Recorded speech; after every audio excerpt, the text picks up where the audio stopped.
back. You're watching CNBC TV 18, Eye on India. We're discussing the M&A roadmap for 2019.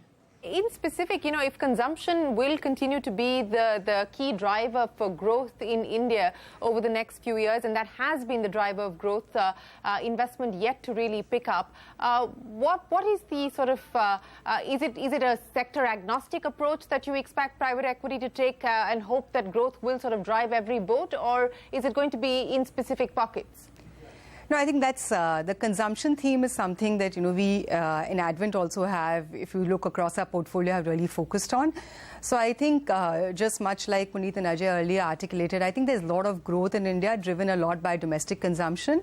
And I think a lot of the themes that you'll see around investing, whether it is investing in the consumer goods industry or in healthcare or even in financial services, in many ways sort of plays a domestic growth and domestic consumption. And I think that theme is, most likely going to continue, I believe, in the year that's coming forward as well, 2019. I think in addition to that, you will see some momentum, I feel, in the industrial sector, which has not, seen much love, I would say, from the industry, private equity industry over the last couple of years. I think you're seeing some early signs in terms of deal activity picking up on the industrial side as well. So I do feel, and that's necessary also from the overall economic growth standpoint. So I do think that you will see some good early momentum there. I don't necessarily think that there'll be, like Puneet said, that much activity on the power investing side. And that sector still has, some, strong headwinds. A lot of challenges. I do see a lot of challenges there. So I think that's a little bit a while away. But overall, I think you would see some activity on the industrial sector as well. Okay, so pick up in industrial activity, and that could also lead to some deal momentum in 2019. But let's talk about the challenges, Puneet. And, I was having an interesting conversation, almost a deja vu, actually, of the kind of problems that the startup universe is faced with, especially when it comes to the angel tax and the treatment that the income tax department has decided to bestow on them. That apart, what is the kind of concerns that you might have that could slow the pace down for M&A in 2019? I think, one point definitely is that, again, it depends on what you're looking at. If I specifically focus on distress for the moment, I think there are some issues which require clarity. And I think the law is still evolving. What, 29A in specific? For example, 29A, who can bid, who cannot bid. And I think they are being proactive in resolving it. But there is another issue in terms of who can vote, who cannot vote. So now there is one more issue that Supreme Court has recently ruled, that operational creditors also... It hasn't been a ruling yet. It's only an observation, not a ruling yet. But I think when Supreme Court says something, people take it very seriously. So I agree it's not a final law, but I think this is something which will be hotly debated as to who has a voice, because many M&As were getting dragged, or the resolution was getting dragged, because too many people were trying to optimize things. And I was on a panel yesterday where Kaushik Chatterjee of Tata Steel made a great statement.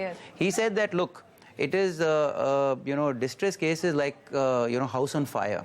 So you have to call the fire brigade. And when the fire brigade comes, you don't have too much time to sort out everything. The only job is to quench the fire.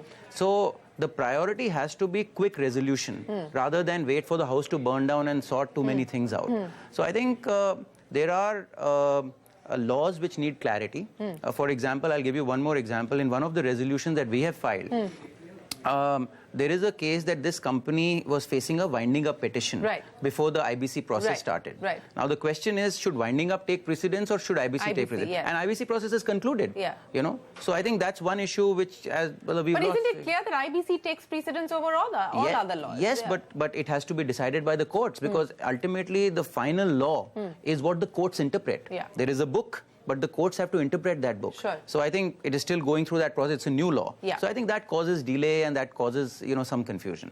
Secondly, in one more case, we are saying that, the state government has to, do a lot of things. So like, for example, in a cement business, if a mining lease has been cancelled, in a resolution plan, we've written the mining lease has to be reinstated. There are some incentives which have to be reinstated, and the state dues have to be treated in a manner which the resolution plan specifies.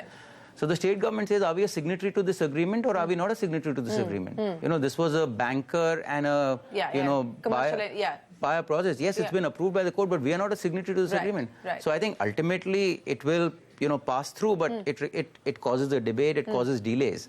So I think in distressed situations, I think some delay will be caused by litigation and interpretation of the law. Yeah. Some delay will be caused by things which are being solved for the first time, and there is no precedence, Yes. and therefore it might slow things down. But I think the government in this case has been extremely proactive. 2 amendments have come, etc. And I think they are even creating more capacity in courts to handle it. If I look at some of the other situations, I think these tax treatments are an issue, which are quite an ambiguous area. And post acquisition, you don't know whether you'll have to pay tax, you'll not have to pay tax. So I think in the tax area for large ticket acquisitions or large ticket deals, if there can be more clarity and less ambiguity, I think it will help the How much cause. of a challenge is that, Ajay? This used to be a big issue in the past, issues with respect to withholding tax, for instance. Does this continue to be a prime concern when we're looking at M&A deals? See, withholding tax became a big issue, and a lot of deals actually got stuck because of that also about 4 years back or 5 years back. 4 years back, I think, 4 or 5 years back. And, things have, clarity has emerged. I think now most of us, whether it's the bankers or whether it's the tax advisors, I think you tend to preempt some of these issues that are going to crop up later and try to have solutions in place. Whether it's insurance, whether it's, taking other routes, etc., and having a package in place. So you're trying to do that more and more in transactions. I think we can't get away from the fact, which is very important, I'd like to highlight. If I just rewind last year, the year before that, I think deals are not only getting bigger, deals are getting a lot more complex. If you do a deep dive in every transaction, the complexity levels have increased to a very high level. So the intensity of diligence required, the intensity of execution, I think it's just deals are getting larger. I think with the regulatory environment, the way it is, a lot of listed company transactions are happening. You have new regulations coming in. So overall, I think we are now looking at transactions which are bigger, What about the governance risk? What about the governance risk? Has that gone up as well, Ajay? I think from a governance standpoint, we are now seeing examples where, most of the governance piece is being taken care of. So I don't think governance risk has really gone up. I think the bankers, the advisors, the whole set of people, including the family and the buyer and the private equity investor, I think we're working more as a team. I think you are spending a lot more time on stitching the deal together. You are preempting a lot of questions that may come up later. You are, deal cycles have become longer. Right. So one of the key areas is if you really look at some of the transactions, I think today a large transaction is minimum, I would say, we say 9 to 12 months, but it easily takes about a year. Plus or minus. So I think we need to just keep that in mind. Some of these areas do create, a bit of, rough edges on the transactions. But I think we need to factor them in and hopefully, preempt some of these issues and then, ink the transaction. So now you are not inking the transactions in a hurry. You want all the corners, all the edges sharpened up, and then you ink a transaction. Well, transactions being stretched out, timelines being stretched out is probably good news, though, for consultants and lawyers who are working on these cases. But Shweta, we talked about the factors that we'll have to deal with in 2019 when it comes to the domestic market. And the big one really are the elections, which should be over and done with by the first half of the year. But global factors that could act as triggers for the M&A pipeline in 2019. I guess, in many ways, M&A is very sentiment-driven, right? When sentiment is positive, you will see sort of higher momentum in M&A, and when sentiments are sort of down or in any of these geographies, whether it is US, Europe, you obviously see lower M&A activity, right? So I think a lot of eyes are on US in terms of where that will land, and you've seen a very nice, long, good run in the US, I think, and there is obviously some element of worry as you look to US and see that will there be any element of recession coming in sooner than later in the US. And I think something like that is, bound to affect M&A, at least the inbound and outbound M&A activity looking to the West, I think. So that definitely is a worry. and many other... And interest rates moving up. Yes, yes, absolutely. At least in the mother market like the US. Yeah, absolutely. That is, a big concern area as well. And for India, obviously, some, crude prices, as we've seen, tends to have a lot of impact across the, overall macros of India. And that then tends to impact, and that's, sort of one global commodity price. And that then tends to have a spiraling effect on everything in India.